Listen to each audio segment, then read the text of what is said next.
ठीक है, तो हम लोग आज जो है पढ़ रहे हैं कोलवे इलेक्ट्रोलिसिस में पढ़े, थोड़ा सा डिस्टरबेंस आ गया। तो अब जो है हम लोग को देखना है कि कैथोड पर किसका रिडक्शन होगा। तो कैथोड पर रिडक्शन किसका होगा, ये भी है कैटायन, ये भी है कैटायन, दोनों कैटायन जो कैथोड पर जाएगा तो किसका रिडक्शन होगा कैथोड पर। ठीक है, दोनों का रिडक्शन पोटेंशियल सेम नहीं है, तो जिसका रिडक्शन पोटेंशियल हाई होगा वो रिड्यूस हो जाएगा वहाँ पर। तो इसलिए उस केस में जो हाइड्रोजन आयन का रिडक्शन होगा यहाँ पर किससे ज़्यादा है इसका। तो इसलिए इस दोनों के कंपटीशन में कौन जीतेगा, हाइड्रोजन आयन, और हाइड्रोजन आयन का ही रिडक्शन होगा। ठीक है, तो यहाँ पर हो गया H+। ठीक है, तो 2H+ ले लेते हैं, यहाँ पर 2 ले लेते हैं, तो ये 2 बनेगा, ये भी 2 बनेगा। ठीक है, तो ये भी 2 लगेगा, ये भी 2 बनेगा, ये भी 2 बनेगा। 2H+, तो ये क्या करेगा, 2 इलेक्ट्रॉन को एक्सेप्ट करेगा, है ना। ये 2 इलेक्ट्रॉन को एक्सेप्ट करेगा और हाइड्रोजन गैस में कन्वर्ट हो जाएगा और सोडियम आयन जो है सॉल्यूशन में पड़ा रह जाएगा। ठीक है, अब एनोड पर जो है ऑक्सीडेशन होगा, है ना। अब ऑक्सीडेशन उसी का होगा जिसका ऑक्सीडेशन पोटेंशियल ज़्यादा होगा। ऑक्सीडेशन एनोड पर उसी का होगा जिसका ऑक्सीडेशन पोटेंशियल ज़्यादा होगा, यानी जिसका रिडक्शन पोटेंशियल कम होगा उसका ऑक्सीडेशन होगा। ठीक है, तो यहाँ पर इस दोनों में कंपटीशन होगा, तो इसका जो रिडक्शन पोटेंशियल है वो कम है एसीटेट आयन का हाइड्रोक्सिल आयन के कंपैरिजन में। हाइड्रोक्सिल आयन के कंपैरिजन में इसका रिडक्शन पोटेंशियल कम है एसीटेट आयन का, इसलिए ये रिड्यूस होगा, ये रिड्यूस नहीं होगा। तो इधर जो है ये सॉल्यूशन में बचा रह गया और इधर जो है ये सॉल्यूशन में बचा रह जाएगा, इधर ये सॉल्यूशन में बचा रह जाएगा, ये भी सॉल्यूशन में बचा रह जाएगा। अब इसका ऑक्सीडेशन होगा,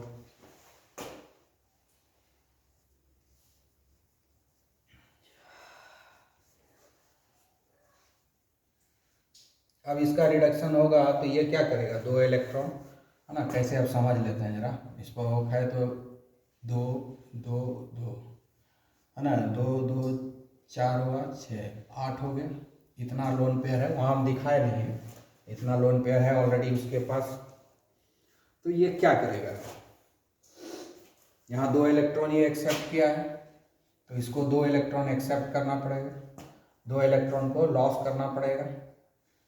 तो एक जो है 1 इलेक्ट्रॉन लॉस करेगा, 2 है 2 इलेक्ट्रॉन, तो अब यहाँ पर जो है 2 इलेक्ट्रॉन लॉस करेगा तो ये क्या होगा, माइनस चार्ज हट जाएगा यहाँ पर और एक फ्री रेडिकल जनरेट हो जाएगा, क्योंकि 1 इलेक्ट्रॉन लॉस करेगा अकेले, तो ये 2 मॉलिक्यूल है तो 2 इलेक्ट्रॉन लॉस करेगा।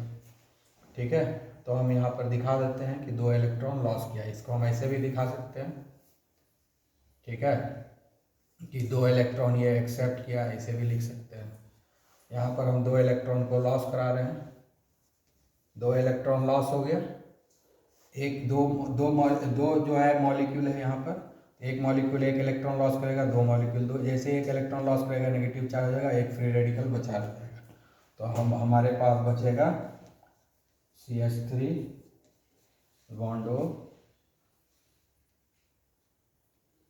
ये दोनों पेयर है ही, यहाँ पर ये 2 पेयर है ना, ये जो ये पेयर ऑफ इलेक्ट्रॉन है इसमें से 1 इलेक्ट्रॉन का लॉस हो गया, तो 2 मॉलिक्यूल है तो 2 इलेक्ट्रॉन का लॉस हुआ, तो 1 इलेक्ट्रॉन का लॉस हुआ तो एक बचा रह गया ना, वही एक ऑड इलेक्ट्रॉन यहाँ पर है, यही जो है ऑड इलेक्ट्रॉन यहाँ पर है। इसी ऑड इलेक्ट्रॉन के चलते जो है रिएक्शन आगे फैसिलिटेट होगा। ठीक है, और ये जो है बहुत ही लेस स्टेबल है, क्लियर, ये बहुत ही लेस, ये जो है ये बहुत ही वेरी लेस स्टेबल है, तुरंत जो है इसका रीअरेंजमेंट होता है, इसका जो है तुरंत क्या हो जाता है, रीअरेंजमेंट हो जाएगा। कैसे रीअरेंजमेंट होगा, ये जो है बॉन्ड ब्रेक करेगा, 1 इलेक्ट्रॉन इधर आ जाएगा और 1 इलेक्ट्रॉन इधर आ जाएगा और ये 1 इलेक्ट्रॉन यहाँ आ जाएगा, तो ये जो इलेक्ट्रॉन इधर आया और इधर से जो इलेक्ट्रॉन गया तो यहाँ पर एक डबल बॉन्ड क्रिएट कर देगा और ये बॉन्ड टूट जाएगा, तो ये फ्री रेडिकल बचा कि नहीं, तो हमको मिल गया यहाँ पर CO2 हो गया, ये टूट के निकल जाएगा यहाँ पर जैसे ये आया यहाँ पर ये इलेक्ट्रॉन और इधर से ये एक इलेक्ट्रॉन इधर से गया, तो 2 इलेक्ट्रॉन मिल गया यहाँ। तो 2 इलेक्ट्रॉन मिला तो 2 इलेक्ट्रॉन मिलेगा तो एक बॉन्ड बन जाएगा, पेयर ऑफ इलेक्ट्रॉन हो जाएगा।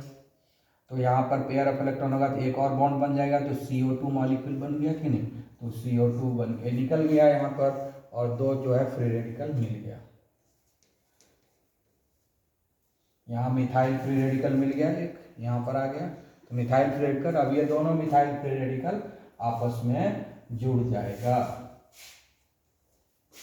दोनों ये मिथाइल फ्री रेडिकल आपस में जुड़ जाएगा और हमको दे देगा ईथेन।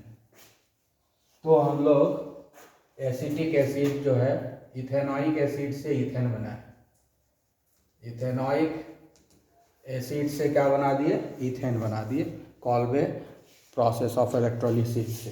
तो ये हो गया, चूँकि इसमें कार्बोक्सिलिक ग्रुप पूरी तरह से उड़ गया, ACOH ग्रुप पूरी तरह से रिमूव हो गया, ये नहीं रहा, इसलिए इसको भी हम लोग डीकार्बोक्सिलेशन ही बोलते हैं। क्योंकि अब देखो वहाँ पर नया में COH ग्रुप है ही नहीं, वो पूरी तरह से गायब हो गया है ही नहीं, वैनिश हो गया, इसीलिए इस प्रोसेस को भी हम लोग बोलते हैं डीकार्बोक्सिलेशन। अच्छा, अब इस इक्वेशन में हमको ये मिल गया हाइड्रोकार्बन, ठीक है, लेकिन बना क्या क्या है ना, एक कार्बन डाइऑक्साइड बन गया। उसके बाद इस सॉल्यूशन में जो है 2Na+ बचा हुआ रह गया, सॉल्यूशन में ये बचा हुआ रह गया, सॉल्यूशन में ये भी बचा हुआ रह गया। तो वापस हमको जो है NaOH मिल गया, जो NaOH शुरू में हम यूज किए थे सॉल्ट बनाने के लिए, क्योंकि इलेक्ट्रोलिसिस डायरेक्टली इसका होता नहीं है, उसको सॉल्ट बनाना पड़ता है तभी होता है, ठीक है ना। तो सॉल्ट बनाने में जो हम यूज किए थे सोडियम हाइड्रोक्साइड, वो वापस हमको फिर से सोडियम हाइड्रोक्साइड वापस मिल गया, ठीक है। तो इस तरीके से जो है हमारा ये जो है डीकार्बोक्सिलेशन प्रोसेस चल रहा है, ठीक है। हम लोग अब पढ़ेंगे substitution reaction in the hydrocarbon part, यानी कार्बोक्सिलिक एसिड का जो हाइड्रोकार्बन पार्ट है ना, उसको सब्स्टिट्यूट करेंगे। मतलब कार्बोक्सिलिक ग्रुप को अब डिस्टर्ब नहीं करना है, कार्बोक्सिलिक ग्रुप को डिस्टर्ब नहीं करेंगे, उसका जो हाइड्रोकार्बन पार्ट है उसको डिस्टर्ब करना है। COOH वैसे ही पड़ा रहेगा, लेकिन COH के साथ जो अल्काइल ग्रुप है उसमें जो हाइड्रोजन है, अगर अल्फा हाइड्रोजन है तब जो है ये एक रिएक्शन होगा, इसे हेलोजनेशन हुआ। दूसरा रिंग सब्स्टिट्यूशन हुआ, रिंग सब्स्टिट्यूशन तो होगा एरोमेटिक एसिड में, एरोमेटिक एसिड में बेंजोइक एसिड का एग्जांपल लेंगे, बेंजोइक एसिड में रिंग सब्स्टिट्यूशन देखेंगे। तो दो एक सब्स्टिट्यूशन रिएक्शन ये दोनों हैं, हेलोजनेशन, हिल वोल्हार्ड जेलेंस्की रिएक्शन इसका नाम बोलते हैं इस हेलोजनेशन का। हेलोजनेशन ये कहाँ होता है, जिस कार्बोक्सिलिक एसिड में अल्फा हाइड्रोजन है उसी में ये हेल वोल्हार्ड जेलेंस्की रिएक्शन होता है। ये कुछ नहीं है, हेलोजनेशन है। हेलोजनेशन मतलब कि जो कार्बोक्सिलिक एसिड का जो हाइड्रोकार्बन पार्ट है उसका हाइड्रोजन को हम सब्स्टिट्यूट करेंगे हेलोजन से। तो एक एग्जांपल लेते हैं हम लोग, ब्रोमिनेशन आज करेंगे, है ना। तो हम लोग एग्जांपल जैसे कि ये जो रिएक्शन होता है, ये रिएक्शन जो होता है ना, red phosphorus and bromine liquid के प्रेजेंस में होता है ना। PbR3 जानते ही हो कि वो स्टेबल नहीं होता है, तो हमको जब ज़रूरत होता है तो बनाते हैं। तो ये रिएक्शन जो होगा रेड फॉस्फोरस और ब्रोमीन या क्लोरीन के प्रेजेंस में होगा। तो हम लोग ब्रोमीन ले लेते हैं, ठीक है, रेड फॉस्फोरस लेते हैं और ब्रोमीन लिक्विड लेते हैं, ठीक है। ये दोनों रिएक्ट करके बनाता है PbR3। तो हम लोग PbR3 लेते नहीं हैं, बल्कि हम लोग जो है red phosphorus and Br2 liquid लेते हैं। तो वो अपने आप ऑटोमेटिकली बनेगा और रिएक्शन कर जाएगा। और हम लोग इसके पहले भी क्वेश्चन पढ़ चुके हैं कि ये जो है PbR3 रिएक्शन जो है करवाएगा, PCl3 से करवाए PCl5 से रिएक्शन, तो PbR3 भी उसी तरह से रिएक्शन करेगा। कार्बोक्सिलिक एसिड के OH ग्रुप को एल्कोहलिक ग्रुप समझ करके जो है हेलोजनेशन करवा देगा, है ना। तो क्या बन जाएगा हमको, एसिटाइल क्लोराइड बन जाएगा। ठीक है, क्या बन जाएगा हमारा जो रिएक्शन, उसका हम लोग ऑलरेडी मैकेनिज्म दे चुके हैं, पढ़ा चुके हैं, इसलिए आज हम नहीं पढ़ाएंगे उसको, हम डायरेक्टली दिखाएंगे। तो हम लोग मान लेते हैं कि प्रोपेनोइक एसिड का एग्जांपल लेते हैं, CH3 CH2, ठीक है, ये कार्बोक्सिलिक एसिड है, ये फंक्शनल ग्रुप का कार्बन है ना, ये अल्फा कार्बन हुआ। तो ये अल्फा पर देखो 2 हाइड्रोजन है, इसीलिए ये हेलोजनेशन प्रोसेस होगा। अगर अल्फा पर कोई नहीं है, मान लो कि ये H के जगह हम यहाँ CH3 दे दिए, इस H के जगह भी CH3 दे दिए, तब अल्फा कार्बन पर कोई हाइड्रोजन नहीं है, इस अल्फा कार्बन पर कोई भी हाइड्रोजन नहीं है। इस अल्फा कार्बन पर जब हाइड्रोजन है ही नहीं तो क्या होगा, ये हेलोजनेशन प्रोसेस नहीं होगा। यानी उस कार्बोक्सिलिक एसिड में ये हेलोजनेशन प्रोसेस होगा जब हम रेड फास्फोरस और ब्रोमीन लिक्विड या रेड फास्फोरस और क्लोरीन यूज करेंगे। तो ये हेलोजनेशन प्रोसेस तभी संभव है जब अल्फा कार्बन पर हाइड्रोजन होगा, यानी अल्फा हाइड्रोजन रहेगा तब। तो इसमें तो होगा ही नहीं, इसलिए इसको हटा देते हैं। तो हम रखते हैं यहाँ पर, कम से कम एक तो होना ही चाहिए। ठीक है, तो ये हो गया हमारा, ये अल्फा हाइड्रोजन है, इसलिए रिएक्शन होगा। ठीक है, तो सबसे पहले जो TbR3 से रिएक्शन होता है, तो ये क्या करेगा, इस OH को रिप्लेस कर देगा ब्रोमीन से, है ना। ये मैकेनिज्म क्या है, ये कई बार पढ़ा चुके हैं, ये कैसे होता है। कार्बोक्सिलिक एसिड में भी हम लोग पढ़ाए थे, जिस दिन पढ़ाए थे reaction with PCl3 PCl5 NaSOCl2, उस दिन भी ये मैकेनिज्म बताया, इसलिए आज नहीं बताएंगे। वहाँ PCl3 बताया था, यहाँ PbR3 लिखे हैं, इसमें क्या दिक्कत है। ठीक है, तो ये जब रिएक्शन होगा तो ये जो है OH माइनस निकल जाएगा, यहाँ पर बनेगा POCl3। ठीक है, क्या बनेगा, POH3PO3, H3 बन जाएगा H3PO3 बन के निकल जाएगा। ठीक है, अब कैसे बनेगा ये आपको सोचना है। ठीक है, इसका मैकेनिज्म बताया जा चुका है, इसलिए हम नहीं बताएंगे अभी, इसको कोई डिस्टरबेंस नहीं है। ये हो गया एसिटाइल क्लोराइड हो गया, इसको क्या बोलते हैं, एसिड क्लोराइड, है ना। ये ब्रोमीन है ना, इसको क्या बोलेंगे, ये जो बना एसिड हेलाइड, ये क्या बन गया, एसिड हेलाइड। कार्बोक्सिलिक एसिड को एसिड हेलाइड में कन्वर्ट करने का एक तरीका है कि PbR3 से रिएक्शन कराए। PbR3 अनस्टेबल होता है, इसलिए हम लोग red phosphorus and bromine liquid लेते हैं। ठीक है, अगर हमको क्लोरीन इंट्रोड्यूस करना है तो यहाँ पर क्लोरीन लेंगे। ठीक है ना, तो इस तरीके से हम यहाँ से यहाँ पहुँच गए। अब इसके आगे जो हैगा रिएक्शन, अब टॉटोमेरिज्म होगा, है ना। अब क्या होता है, ये जो होता है ये यूज हुआ और इसका प्रेजेंस अभी PbR3 के प्रेजेंस में ये टोटोमेरिज्म होता है। ये शिफ्ट कर जाएगा यहाँ और ये बॉन्ड शिफ्ट कर जाएगा यहाँ। ठीक है, ये बॉन्ड यहाँ शिफ्ट कर जाएगा तो यहाँ डबल बॉन्ड हो जाएगा, और ये जो H+ निकलेगा, ये शिफ्ट होने के बाद यहाँ नेगेटिव चार्ज हुआ तो ये H+ जो है इस पर आके अटैच हो जाएगा। ठीक है, तो क्या बन जाएगा, ये हुआ टॉटोमेरिज्म।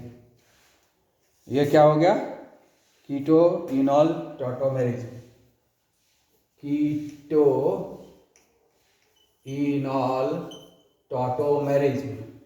ठीक है, टॉटोमेरिज्म भी पढ़ाया जा चुका है 11 में ही। टॉटोमेरिज्म होगा, कीटोइनॉल टॉटोमेरिज्म होगा। तो ये क्या बन गया, CH3H, यहाँ पर डबल बॉन्ड हो गया, ये OH हो गया और ये Br हो गया। ठीक है, ये हमको मिल गया। ठीक है। तो ये जो कीटोइनॉल टॉटोमेरिज्म हो गया। अब यहाँ पर क्या करेंगे, कैसे हुआ कीटो इनॉल टॉटोमेरिज्म? यहाँ पर कार्बोनिल ग्रुप है और यहाँ पर क्या है, यहाँ पर डबल बॉन्ड है, उसके साथ साथ OH है, ये इनॉल फॉर्म हो गया। ये क्या है, कीटो फॉर्म। ये क्या हो गया, कीटो फॉर्म है। ये कीटो फॉर्म है क्योंकि यहाँ कीटोनिक ग्रुप है, यहाँ पर CO ग्रुप है और यहाँ पर क्या है, डबल बॉन्ड भी है और OH भी है। तो अल्कोहलिक ग्रुप भी है, डबल बॉन्ड भी है, तो इनॉल फॉर्म हो गया। अब इनॉल फॉर्म में आने के बाद ब्रोमिनेशन होगा। इनॉल फॉर्म में आने के बाद क्या होगा, ब्रोमिनेशन होगा, Br2। अब Br2 कैसे होता है कि Br2 का आयनाइजेशन कैसे होता है, 2Br2 ये Br प्लस देगा प्लस Br3 माइनस। ये भी हम बता चुके हैं जब हम लोग ब्रोमिनेशन करवाए थे, फिडल क्राफ्ट रिएक्शन वगैरह करवाए थे, वहाँ पर ये बताए थे कि ब्रोमीन लिक्विड कैसे रिएक्ट करता है। ब्रोमीन जो है इस तरह से 2Br2 आपस में कंबाइन के Br प्लस देता है, Br3 माइनस दे देता है। तो ये जो है अब ब्रोमिनेशन होगा, ब्रोमिनेशन। तो ब्रोमिनेशन कैसे होगा, ब्रोमिनेशन कराने के लिए जो है हमको 2 मॉलिक्यूल लेना। अच्छा, एक चीज़ याद रखना है कि ये जो PBr3 है 3 मॉलिक्यूल से रिएक्शन करता है और तो हमको ये 3 मॉलिक्यूल मिलेगा। तो Br ये जो P पर 3 पॉजिटिव चार्ज आएगा ना, इसलिए 3 मॉलिक्यूल से रिएक्ट करेगा। याद है तो याद कर लेना है, ठीक है।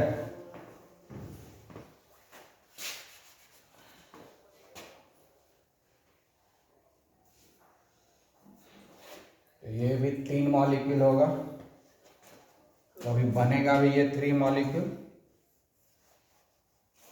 तो 3 मॉलिक्यूल्स को बनाना है अब। तो 3 मॉलिक्यूल्स कैसे कैसे क्या कहाँ पर क्या अटैक होगा ये देखना पड़ेगा हमको। तो Br प्लस है, हमको मिल रहा है, क्या चीज़ मिल रहा है, ये जो Br2 है, ये 2Br2 मिल करके हमको Br प्लस देगा। तो Br प्लस अटैक कहाँ करेगा, इलेक्ट्रॉन रिच साइड पर करेगा ना।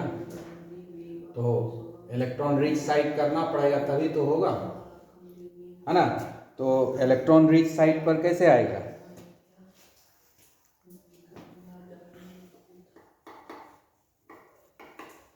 तो हमको वहाँ जगह बनाना पड़ेगा ना।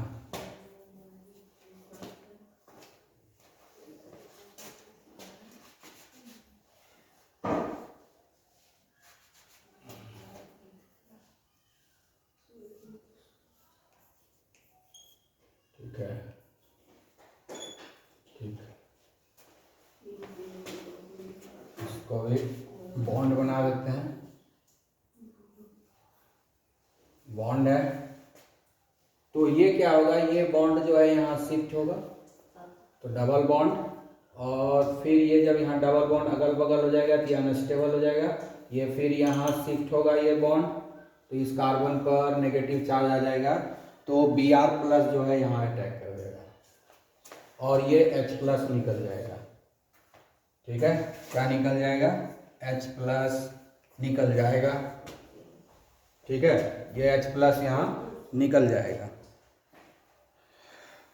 तो H प्लस जब निकलेगा तो 3 ठो है, ये 3 मॉलिक्यूल है ना, तो 3H प्लस निकलेगा। ठीक है, 3H प्लस निकलेगा। यहाँ से एक मॉलिक्यूल से एक H प्लस, तो 3 मॉलिक्यूल है, तो 3H प्लस निकल जाएगा, 3CH3। उसके बाद जो है H, यहाँ पर Br जो है कंबाइन कर जाएगा क्योंकि यहाँ नेगेटिव चार्ज आ गया,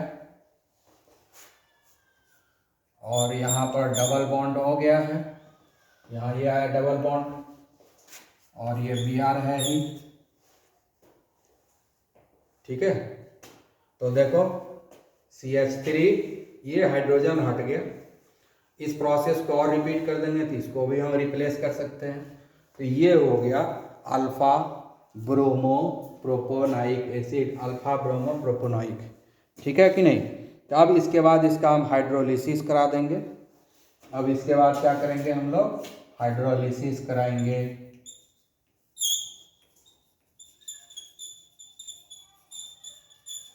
ठीक है, अब हाइड्रोलिसिस करेंगे तो क्या होगा,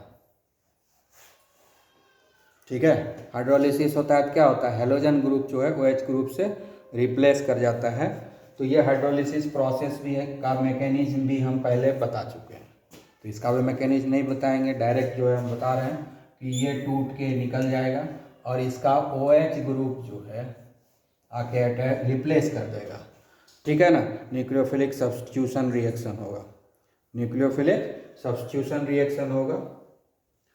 अब जो है यहाँ से Br माइनस निकलेगा, इसका जो H प्लस होगा उसके साथ मिलके HBr बना देगा और OH माइनस आके यहाँ रिप्लेस कर देगा।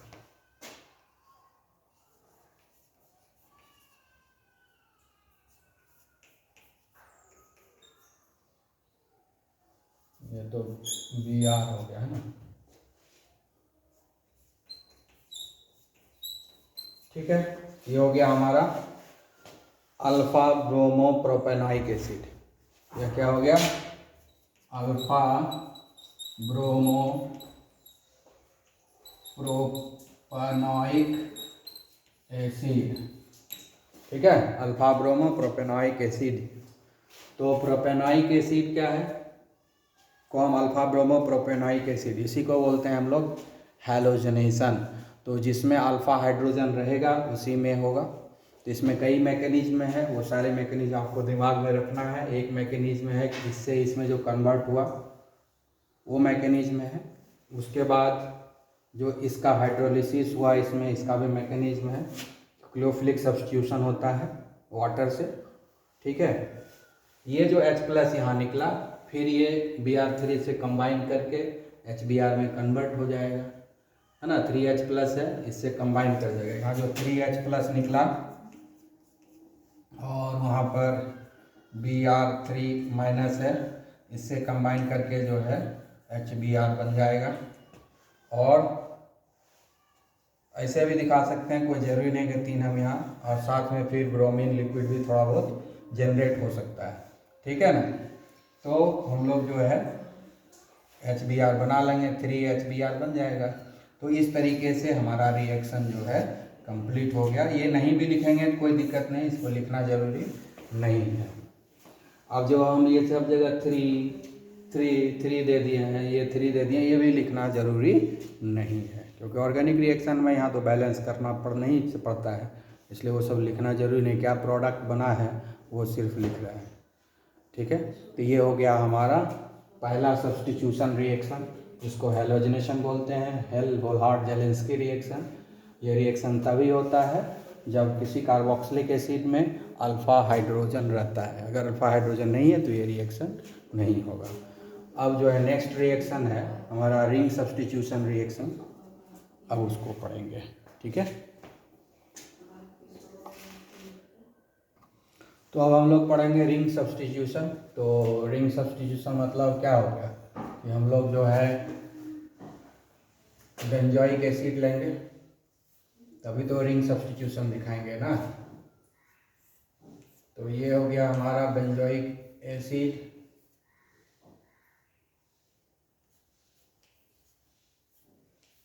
ये है बेंजोइक एसिड, ठीक है। बेंजोइक एसिड में जो कार्बोक्सिलिक ग्रुप है वो डीएक्टिवेटिंग एजेंट है, ठीक है, इसलिए ये मेटा डायरेक्टिंग होगा। इलेक्ट्रॉन अट्रैक्टिंग ग्रुप है ना, इलेक्ट्रॉन अट्रैक्टिंग ग्रुप है, इसलिए मेटा डायरेक्टिंग। डीएक्टिवेटिंग एजेंट क्यों है, क्योंकि बेंजीन रिंग के इलेक्ट्रॉन डेंसिटी को ये घटा देता है। ये ऐसे शिफ्ट होगा, फिर ये यहाँ शिफ्ट होगा, ठीक है, फिर ये यहाँ शिफ्ट होगा, फिर यहाँ ये शिफ्ट होगा। तो आप देख लीजिए कि क्या क्या होगा। ये जब यहाँ शिफ्ट होता है, इलेक्ट्रॉन अट्रैक्टिंग ग्रुप है ना, तो ये पहले यहाँ शिफ्ट हो जाएगा, ये नेगेटिवली चार्ज हो जाएगा, ये OH, ठीक है। तो यहाँ पर ये डबल बॉन्ड है, ये शिफ्ट हो जाएगा यहाँ पर, तो ये पॉजिटिव चार्ज हो जाएगा ये, और यहाँ बचा हुआ रहेगा। फिर जो है ये यहाँ शिफ्ट होगा, है ना। रेजोनेंस लिखने से पता चल जाएगा, ये यहाँ शिफ्ट होगा, यहाँ है अभी,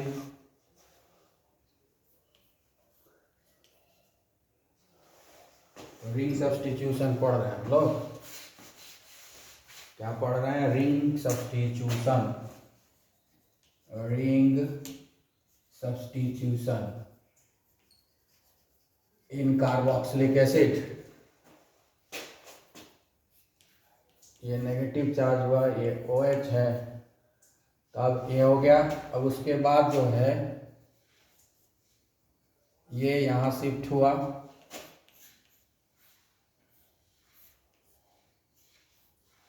तो यहाँ पॉजिटिव चार्ज आ गया,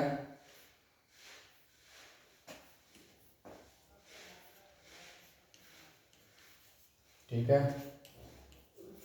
उसके बाद ये यहाँ शिफ्ट होगा,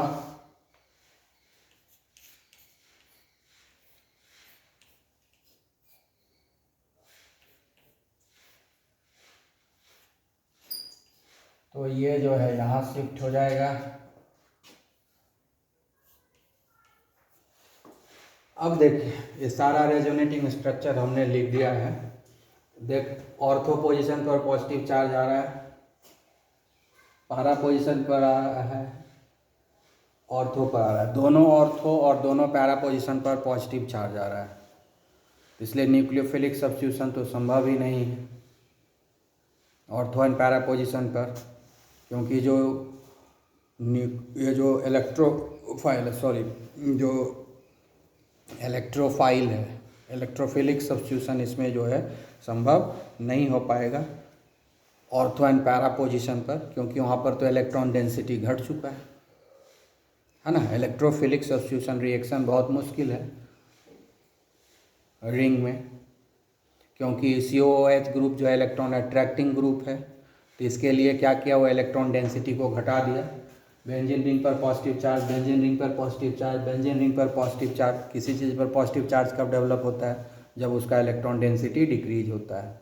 इलेक्ट्रॉन डेंसिटी जब बेंजीन रिंग का डिक्रीज हो जाएगा तो उसका एक्टिविटी कम हो जाएगा, यानी डीएक्टिवेट हो गया। तो बेंजीन रिंग को जो है कार्बोक्सिलिक ग्रुप क्या करता है? डीएक्टिवेट कर देता है। इसलिए कार्बोक्सिलिक ग्रुप को हम लोग बोलते हैं डीएक्टिवेटिंग एजेंट।